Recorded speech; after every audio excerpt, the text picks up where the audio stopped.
This is another episode of Standup Comedy, your host and MC, celebrating 40-plus years on the fringe of show business. Stories, interviews, and comedy sets from the famous and not so famous. Here's your host and MC, Scott Edwards.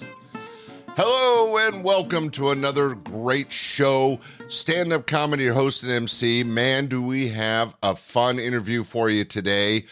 This young man and I have worked together off and on for over 30 years at least. He has been in comedy and then out of comedy, then back into comedy, and he's got a great story. He is a regular on stages around the country. He used to help with my open mics and MC my shows, and just a great guy. So let's get him on here. Ladies and gentlemen, please, a big round of applause, my comedy friend, Jim Farrell. Hey, Scotty, how are you? Jim, so good to have you on the show finally. We have known each other a long time, but it took a while to get this interview set up because you're a busy guy. Jim, how are you today? I am fantastic. I got a day off, and I got a pretty hectic schedule, but this is fun. I'm looking forward to it. Well, ladies and gentlemen, Jim has been part of my comedy life for since back in the 80s. Well, maybe you should tell that end of it. What kind of got you into comedy, Jim? What drove you to the stage?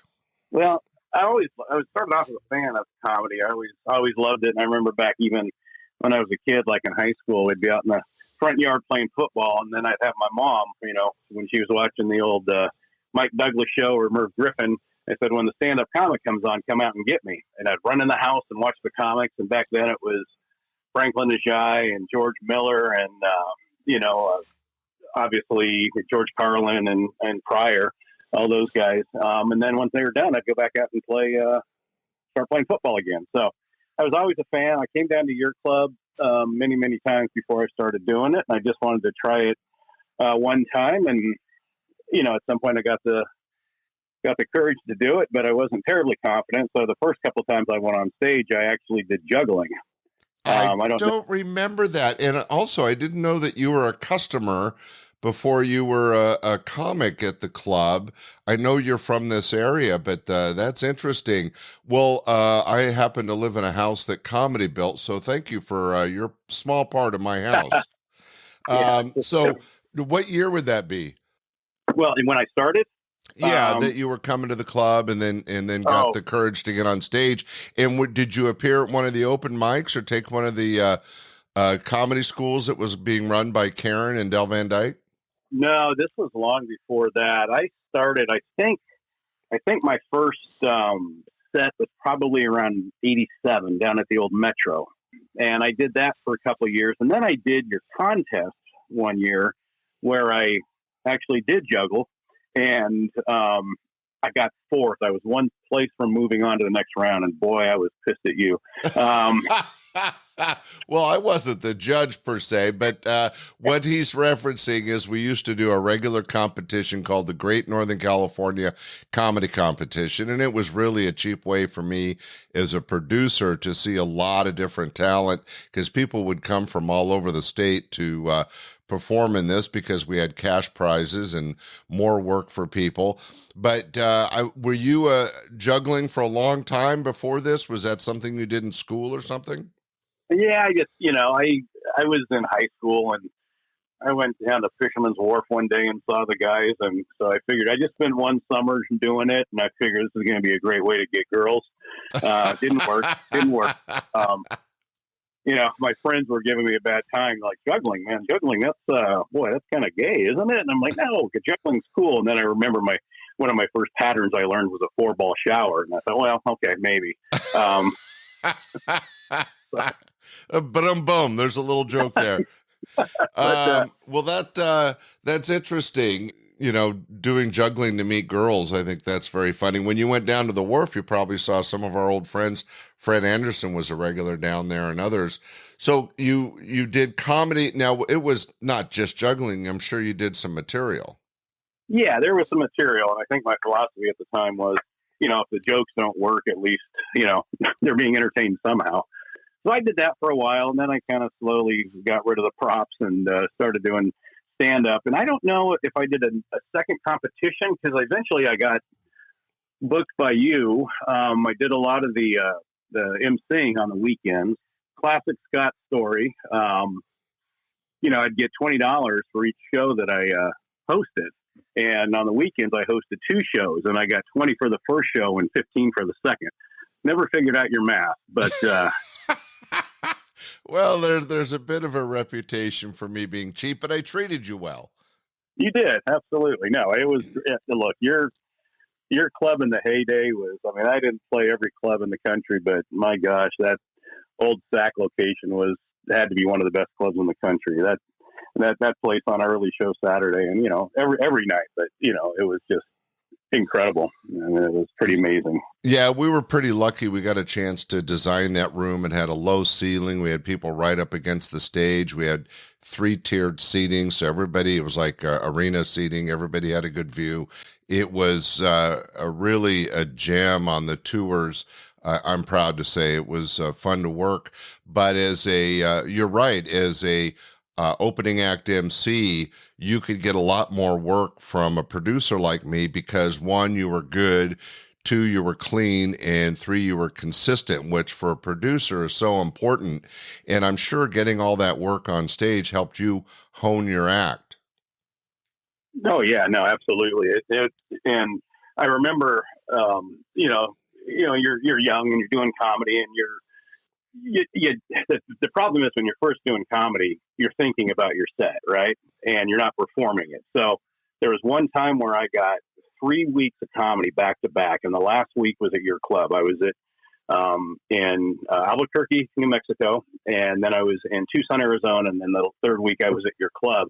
And I remember by the time I got to Laughs, I had my act down so good that I didn't even have to think about it. Now I could perform, and now I can write on stage and actually not worry about what the next joke was. So stage time is, incredibly important for that reason, amongst many others. But that to me was the big takeaway.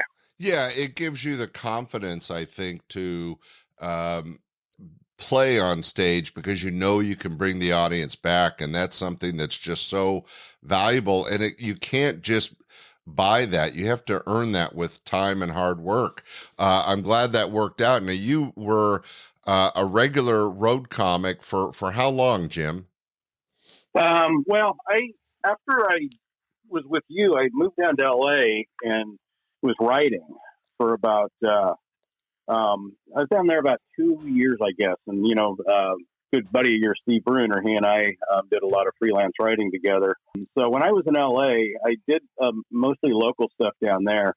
But then when I moved to San Francisco in '93, then I was doing a lot more road work. I was there for 9 years, and I was emceeing a lot of the showcases at Cobb's. I was opening act at Cobb's 2 to 3 times a year, Punchline a couple times a year, Rooster Teeth Feathers, and then I would go do the road up in Oregon and Washington. So that was probably, close to 9 years. Well, anytime you commit a decade of your life to something, that makes you a professional. You were obviously making enough money to get by, and working all those different stages, all those different audiences was really what, chisels that coal into a diamond when it comes to comedy entertainment. Congratulations on that. You also, I know, had a chance to work with some pretty amazing people, not only at my club, but at other clubs. Who was it that stood out, or was there anybody that you really looked to that gave you an idea of the right path to take your stand-up comedy?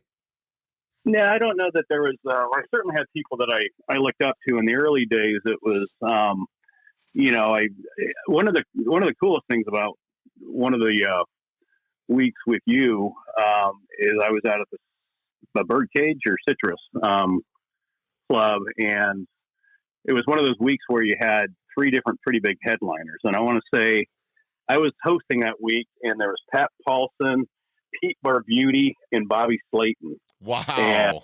And back then, when you were a comic, starting out, it was a big deal to have that resume and have who you worked with. And I got to add 3 names just in 1 week. And that was, People Are Beauty was, I just remember watching him and the crowd watching him and going, I don't know about this guy. But if you're older, People Are Beauty had been on the Tonight Show countless times. I think he was on the Tonight Show like 20 times. And he was definitely an old school comic, and he was a classic, and he was really fun to watch. But I had more fun watching the crowd try to figure out what he was doing.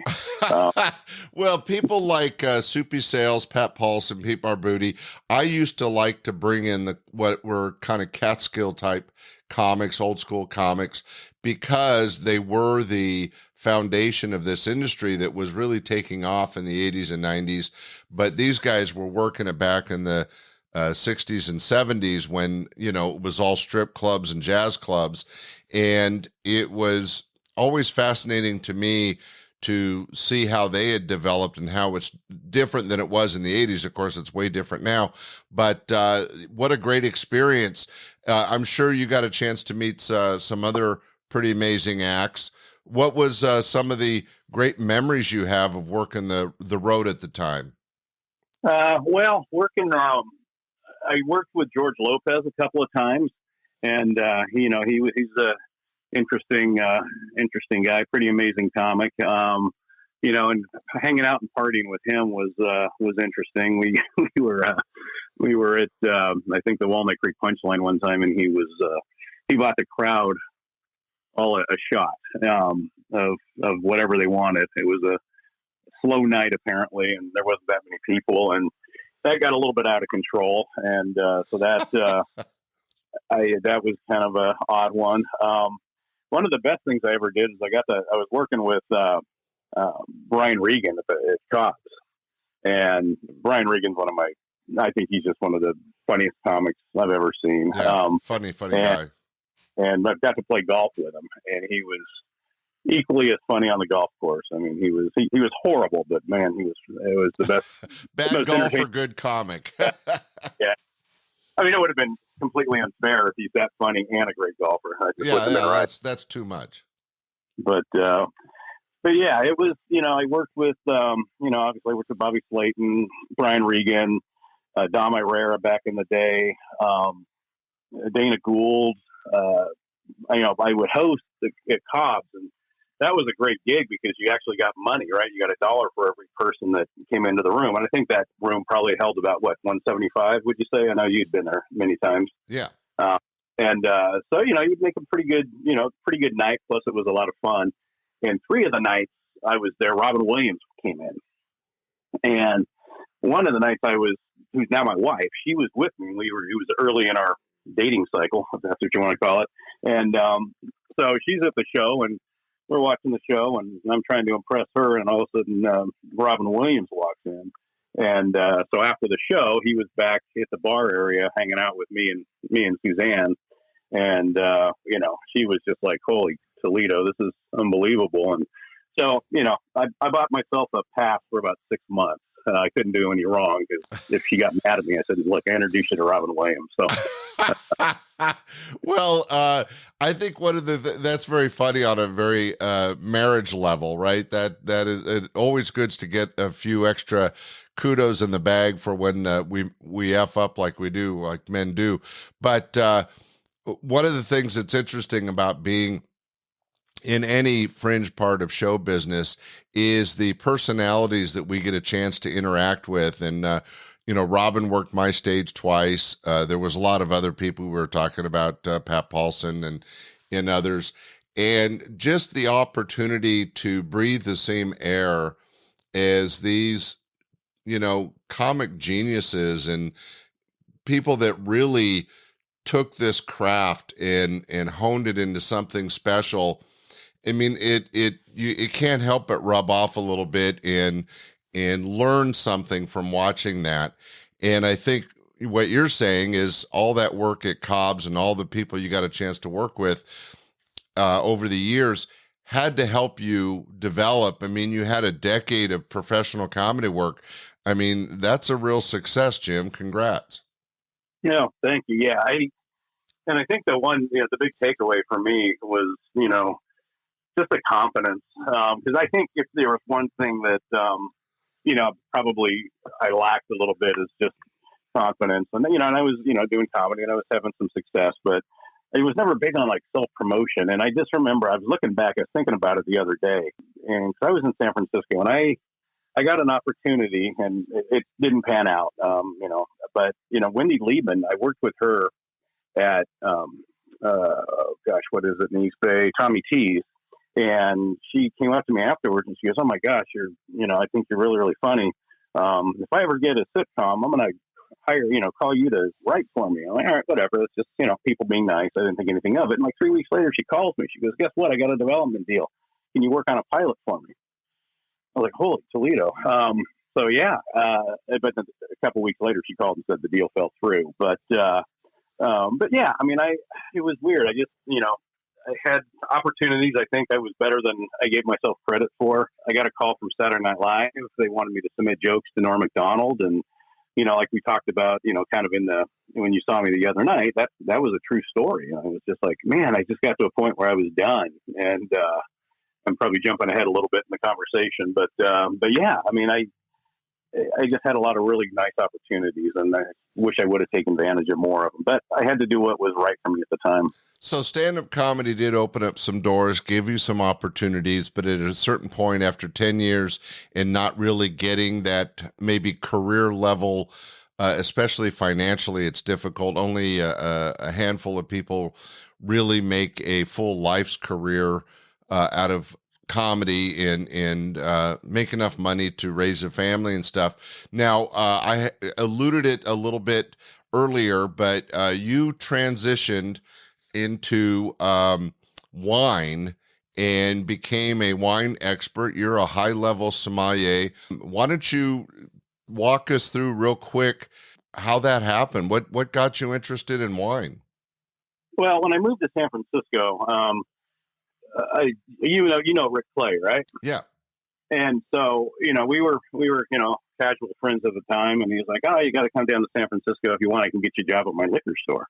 And I said, "All right, well, yeah." So when I went down there, I started working there. Well, this liquor store turned out to be the K&L Wines, which is, one of the top wine stores in the country. And so they were really cool about letting me do the road. If I needed to take a week or two off, I could do it. They were really flexible working around my comedy schedule. So it was just perfect. I got to, keep the proverbial day job, but still do, as much comedy as I wanted. So yeah, I just started there and, I never really had a huge interest in wine, but it paid the bills. And, I was picking up some stuff along the way and got pretty good about, with wine without really trying. But when I moved back up here, I had to figure out what I was going to do. And, I thought, I'm making a lot more money selling wine than I was selling jokes. So I decided I'd better get serious about wine. So what I did at that time is I just started taking some courses and went through the Court of Sommeliers and then went through the Society of Wine Educators and just did a lot of home study and took the tests. And I got to certified wine educator through the Society of Wine Educators and the first two levels of the Court of Sommeliers. So yeah, I know more than most, not as much as some. And if you ever want somebody to come to your party and shut it down early, invite me and I'll start talking about wine and bore the hell out of everybody. Well, it's so funny because you're breezing through it in about a minute and a half of conversation, but really you pivoted from stand-up comedy to selling wine to becoming a wine expert. It took years and a lot of hard work and study. What can you explain to the audience briefly what it takes to become a sommelier? Yeah, the test involves three different components. There's a theory, which is basically a written test, questions. There is tableside service, and you also have to open a bottle of champagne and not make any noise when you open it, and then pour. They just give you instructions. So basically what I've done is I read my materials, made flashcards, studied my tail off for the theory part. I remember my wife getting very irritated because on my kitchen table I had 2,000 flashcards. And I have a pile called France, and then a pile called Bordeaux, sub-regions of France, and then I had an Italy pile, and then I had an Australia,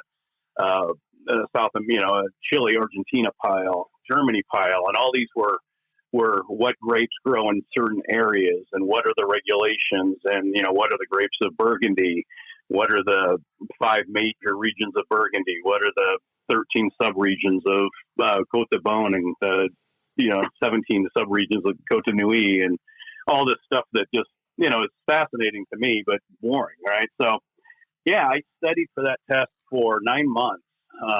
And then so you sit down, and the first thing they do is they give you a couple wines, and one white and one red. You have a sheet in front of you where you have to, and let me see if I can remember this right. This was many years ago when I took the exam, but the sheet you have to identify the tannin levels, the alcohol levels, the sugar level, and the acidity level on a 1 to 5 scale. And then you have to identify 3 fruit descriptors, 3 wood descriptors, and 3 earth descriptors. So you may be having a Chardonnay, or if it's a Chardonnay, you got to figure out, okay, the acidity level is probably, I'm going to say it's pretty high. I'm going to give it a 4. Tannins are going to be really low because there's no tannins in white wines except for what might come from the barrel.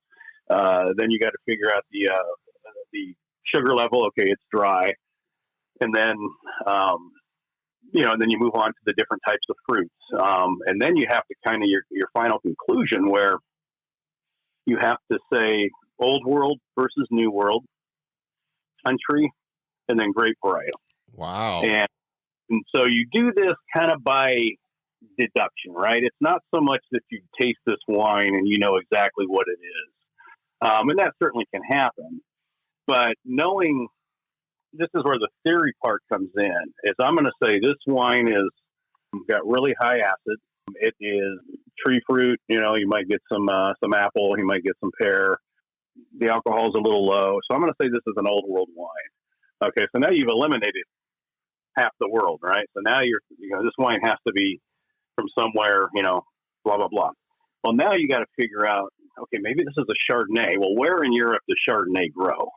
Well, Chardonnay doesn't grow everywhere in Europe. So now you're thinking, okay, this has to be, Burgundy is going to be the obvious choice because that's, for the most part, the only white wine that they grow there.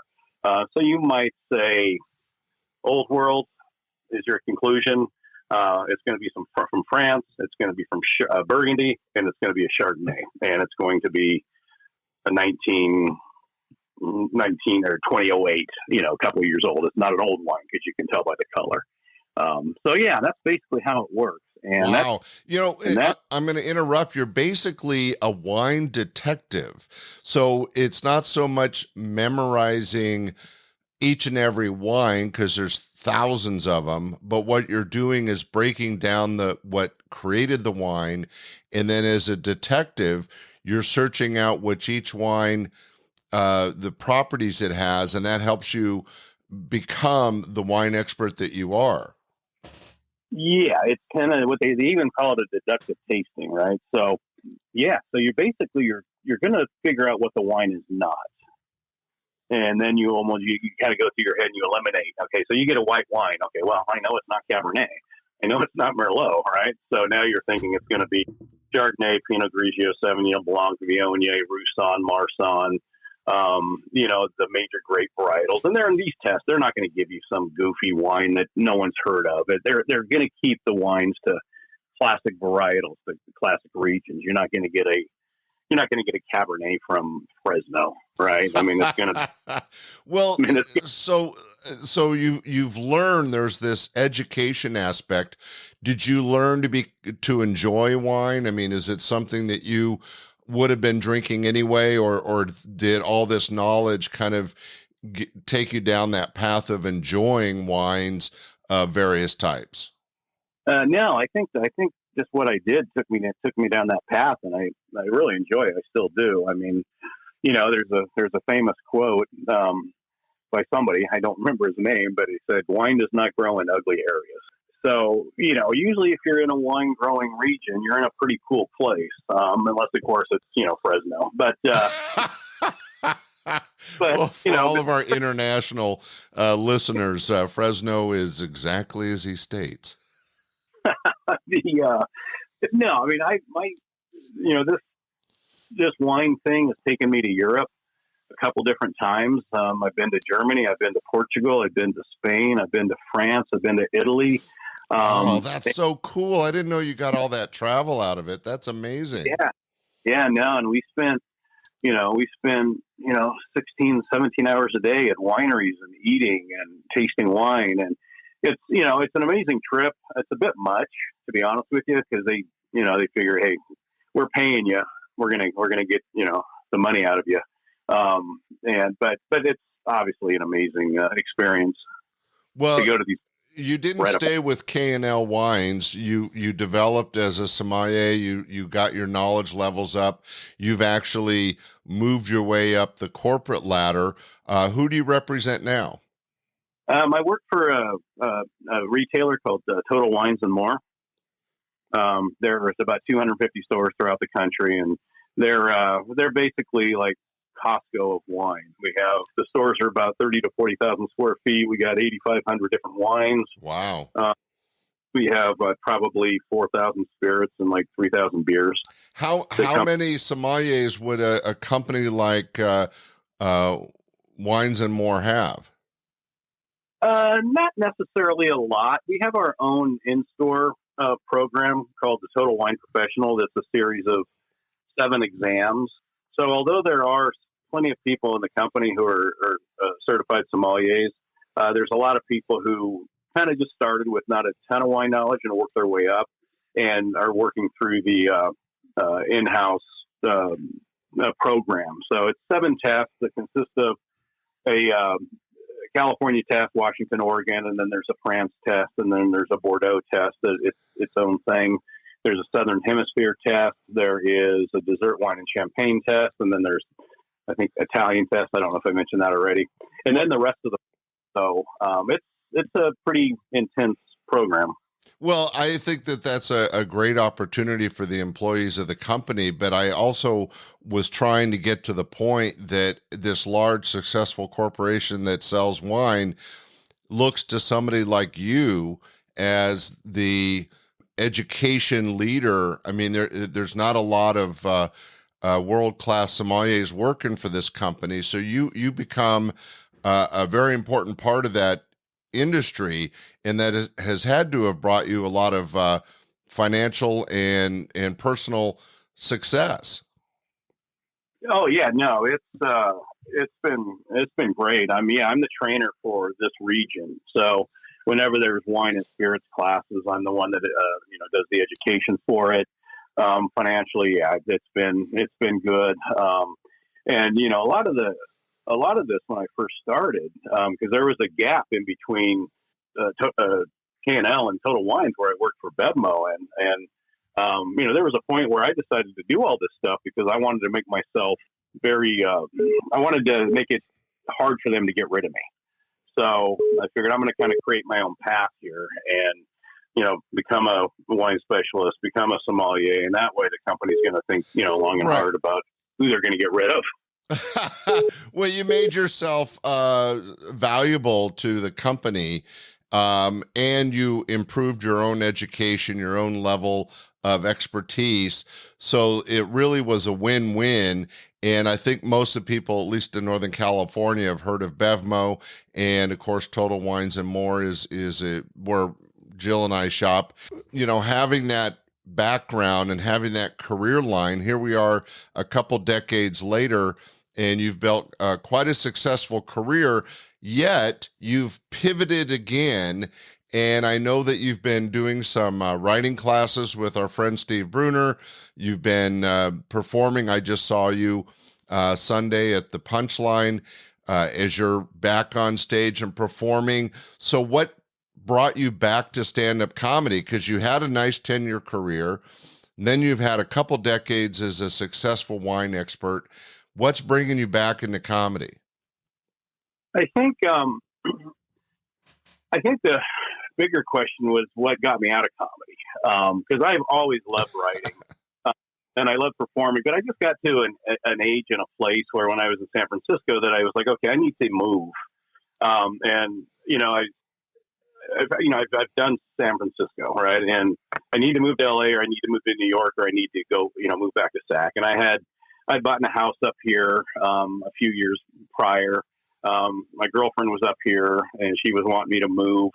And, I was just kind of tired of San Francisco. I'd done everything I could do there. And so I just decided, I need to go. I need to grow up. Being a starving artist at 24 is cool. At 34, it's a little sad, but at 44, it's downright dreadful. And I was, approaching 40 at the time. So I just said, I'm going to move back up to SAC, and if comedy is meant to be, I'm going to probably do it at some point. But I need to get established. I need to get a career, basically. And that led to you being a sommelier. But how, now that you've been that, what's pulling you back on stage? Just that enjoyment of writing and performing? Yeah. I'm enjoying myself more than I ever have. That confidence that maybe I didn't have enough of when I was younger. I have plenty of it now. And I think it's just, you get to an age where you're like, I don't care if they don't like me. I'm going to go home to my nice house. And, I got plenty of, I'm not wealthy by any stretch of the imagination, but I just don't have the fears that I did when I was, 32. So just to encapsulate that, what you've done is you've reached a point in life by age and financial security that playing with stand-up comedy, which was a first love, is something you can go back to without the strains and stresses of money and time. And you've always enjoyed writing and performing. Are you planning to follow the path of getting back on stage and performing live, or do you want to stay doing more writing and stuff? I want to perform, and I'd like to write too. So, I have, what I'm doing is I'm putting together, I don't want to get together in a 45-minute set, and I'm working on that now. And I have a 3-year plan because, in 3 years, I'm going to probably cut to part-time work. And at that point, I want to be in a position where, whether I have a set strong enough to get on Sirius satellite radio or, start traveling a little bit. But right now I'm just having fun, and I do want to keep performing, and I don't really have any expectations. Like I said, all my basic needs are taken care of. So, I want to have fun. I'm more confident than I've ever been on stage. That's so important. And congratulations on not only your decade of comedy success back in the 80s and 90s, but what you've done, the work and effort that you put in to become a wine sommelier and have such a great career with Total Wines and more. And I want to support you, as I did coming out and seeing you Sunday, in getting back into comedy. And it is nice when you reach our age that you can start focusing on what you enjoy. And for me, it's stand-up comedy, and that led to this podcast and reconnecting with friends like you. And I can tell that you've got that itch again to get back on stage, kind of sharpen your comedy chops and have some fun with it. And I think that's so important. So congratulations and all that. Now we're going into the end of 2022 and into 2023. You mentioned that you have kind of a 3-year plan. Do you have any special shows coming up or anything that you're looking forward to as a comedian? Yeah, I'm actually going to be up on April 1st. I'm going to be working with you on a fundraiser up in Placerville, and then I also will be at the Punchline on the 6th. And right now, that's about the only things I have on the books, other than doing another one of those classes in May. But yeah. Well, that's terrific, and I'm so glad that we got a chance to share your story. I've kind of followed your career both in comedy and in the wine world, and it's always fascinated me. One, because I enjoy a good glass of wine, and two, because you were able to really have two strong careers one in entertainment and one in retail sales in wine. And that's not something that everybody can successfully say they've done in their life. So congratulations on that. And congratulations on getting back on stage and having fun with it. That's so important, to enjoy yourself. Well, ladies and gentlemen, it's been great hearing Jim's story. Keep an eye out for him. Jim Farrell will be live on stage at a club near you soon. And hopefully there'll be some writing in your future. Yeah, absolutely. I'm writing almost daily right now. So that's great. All right. Well, ladies and gentlemen, I hope you enjoyed this great interview with Jim Farrell. Stay tuned. Next week, we'll have another wonderful show. And thanks for listening. Jim, thanks for being on the show. Yeah, thanks for having me. This was a lot of fun, Scott. Hey, I hope you enjoyed that interview with sommelier Jim Farrell. But he also, I wanted to get a little bit of his stand-up comedy.